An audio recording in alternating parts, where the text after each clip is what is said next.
Moja kati ya mambo ya msingi sana kuzingatia kwenye maisha binafsi, lakini pia kwenye biashara, au hata kama unajifanyia kazi yako yoyote tu ile, ni exposure. Wakati mmoja Yesu alikuwa anafundisha akasema hivi, je, ni nani huwa anawasha taa na badala kuiweka juu ya kiango anaiweka chini ya uvungu? Alikuwa anamaanisha nini? Alikuwa anamaanisha exposure. Taa ni kama wewe pale unapokuwa umeanzisha biashara au umeleta kitu chochote cha kusaidia watu.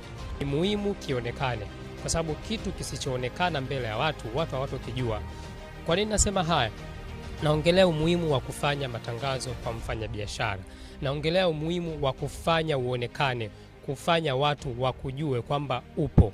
Yaani una kitu kizuri lakini umejichimbia nacho, hakuna mtu anajua kwamba unacho. Hakuna faida utakayopata, kwa sababu chochote kile ambacho unacho ni kwa ajili ya watu, sio kwa ajili yako. Kwa lazima watu wajue na namna gani kinaweza kuwafaidisha.